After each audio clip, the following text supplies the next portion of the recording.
There are about 4,200 religions in the world, according to an estimate. Each religion or faith has a varied number of followers. Some are really old, like Buddhism, while some are fairly new. Humans have been observed to have faith in something, whether it is something they fear, like fire, or something they respect like their saints. Hey folks, welcome to D-Tory. Humans have a belief system and need to blame someone for any bad or tragic event. These beliefs become very basic as we go back in history. For example, there are gods and goddesses for rain and fertility. As humans evolved and acquired more knowledge and information, they started observing things more closely. They started to doubt and question the beliefs of their ancestors. And now it is the 21st century. It is the age of science and technology. It is an age where all those things previously considered the realms of gods and goddesses have now become scientific procedures. But as they say, every light has its shadow. Therefore, the 21st century still has some people who believe in things that are too ancestral or primitive. These people have their own beliefs and ideas that seem absurd in the real world. These people are usually misled through a proper agenda which often involves huge amounts of money. Or they are simply misled by a mentally abnormal person who considers his beliefs as a source of enlightenment or salvation. Today we will be telling you about such a cult that led to an extremely tragic event. Let's get on with the story. Imagine someone coming to you and telling you that an extraterrestrial spacecraft would come and take you to heaven. Isn't that phenomenal? Well, this is what the founders of the Heaven's Gate cult, Bonnie Lou Nettles and Marshall Applewhite, told their followers. Marshall Applewhite was an American music professor and a very well-read man. He also served in the United States Army but later shifted to a career in education. His life changed after a battle with depression and a near-death experience. During his stay in a psychological clinic, he met with a nurse named Bonnie Lou Nettles. Together they discussed mysticism and other heavenly debates. They also opened a bookstore for a short while and then toured the United States for 6 months to spread their views. Applewhite was arrested because he failed to return a rental car.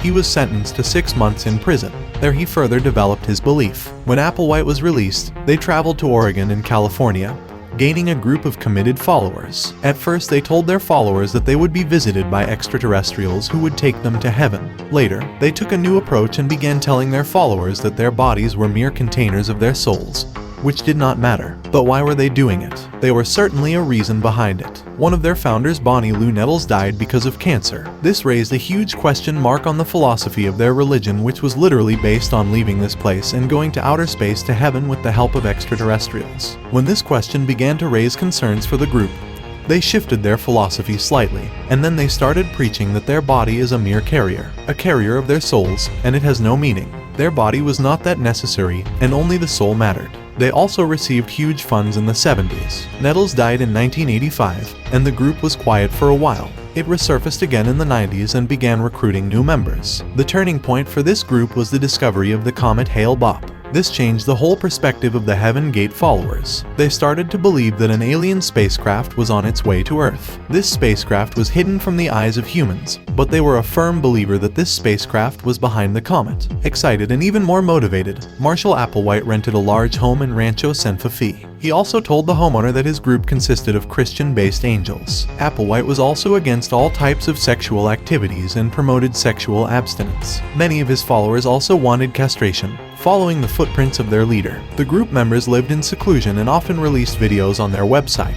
which they named the Heaven's Gate. The cult's followers were told that to go to heaven, they must surrender all human qualities and attributes like sex, partying, playing, etc. Often when they would refer to their body, they would use the term carrier to strengthen their belief that their bodies were indeed just carriers and not more than that. As the comet approached the Earth, their belief increased daily. The ages of their members ranged from 25 to 72. They were ordinary people who were forced to cut off their ties with their families, and which they did. They were together by the notion that they would nearly be taken to heaven by a spacecraft traveling behind the Comet Hale-Bopp and getting closer and closer to Earth with every passing day. Their belief was so strengthened that they couldn't see it as complete madness, but they were still confined to their faith and waited for the extraterrestrial spacecraft. What happened to this group, in the end, is extremely tragic.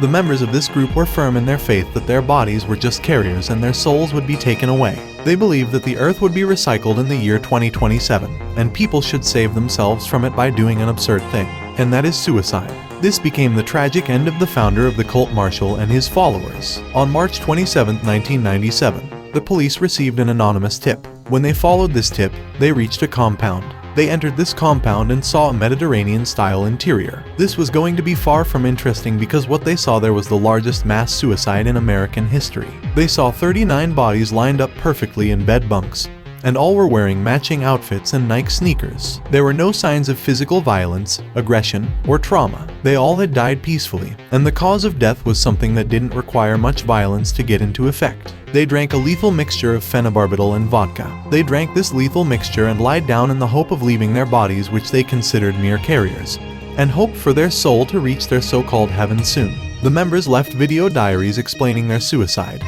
and they were 100% faithful about reaching heaven. They must do something very extraordinary in order to board the extraterrestrial spacecraft. The person who informed the police was also a cult member who considered the cult as his everything and was assigned to inform the people after they had left. A very strange fact is that the website that the cult had opened is still running, and there is still an email. When we tried to contact them, we got a reply, and there are still 4 to 5 active members of the cult who were assigned the task of running the website and answering all of those seeking answers. The website runners told us that they still get 4 to 5 requests per day about joining the cult, which is nearly finished. This is the end of our video, but it leaves us with a lot of questions. Questions like, whatever we are doing with our life, is it really worth it? And what is the legacy that we will be leaving behind? There also is a question about faith. Faith is something that is stronger than everything. Whenever we say have faith, we don't consider just how powerful these words are. Faith can lead us anywhere. We may rise to heights of achievements or suffer tragic endings. We may never know whether the Heaven's Gate members were right or wrong,